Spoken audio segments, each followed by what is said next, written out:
દાહોદ જિલ્લાના ભગવાન શ્રી જગન્નાથની 19મી ભવ્ય રથયાત્રા દાહોદ હનુમાન બજારના રણછોડરાયજી મંદિરેથી વહેલી સવારેથી જગન્નાથજીની યાત્રા નીકળી હતી।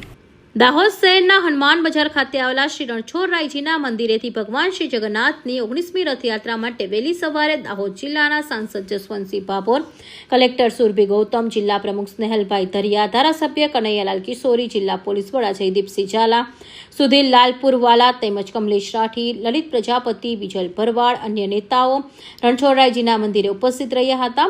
શ્રી ભગવાન જગન્નાથજીની આરતી આ તમામ મહાનુભાવોએ કરી ભગવાન શ્રીની રથયાત્રાને આગળ વધારવા માટે શરૂઆત કરી હતી અને પછી દોરડા વડે ભગવાન રથને આગળ તરફ વધાર્યું અને યાત્રાની શરૂઆત થઈ અને ત્યાંથી નીકળી અને રથયાત્રા દાહોદના પડવા થઈ, સરદાર ચોકથી નેતાજી બજાર થઈ અને દોલતગંજ બજારમાં થઈ અને સોનીવાડ મામાના ઘરે વિશ્રામ માટે રોકાઈ હતી અને પરત ત્યાંથી બપોરે નીકળી અને દાહોદના ગોવિંદનગર વિસ્તારમાંથી તળાવ થઈ માણેક ચોકવાળા રસ્તે પરત રણછોડરાયજીના મંદિર સાંજે પહોંચી હતી।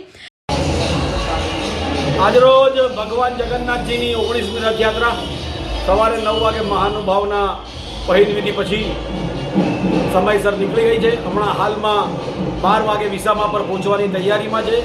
જે પણ એ ભક્તો યાત્રામાં જોડાયા છે ભક્તોનો અમે ખૂબ ખૂબ આભાર માનીએ છીએ। યાત્રાને ભવ્યથી ભવ્ય બનાવી છે। આજે હજી પણ વિસામા પછી યાત્રા ગોવિંદનગર થઈ, માણેક ચોક થઈ, દેસાઈવાડ થઈ અને નિજ મંદિર પાછી પડશે એમજી રોડ થઈને।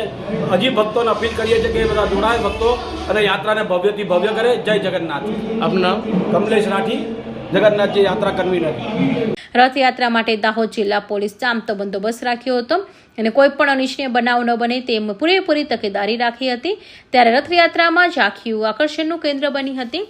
સાથોસાથ મહિલાઓએ દાંડિયાઓ રમી હર્ષની લાગણી વ્યક્ત કરી હતી અને પરંપરાગત આદિવાસી ડાન્સ પણ રજૂ કરવામાં આવ્યું હતું।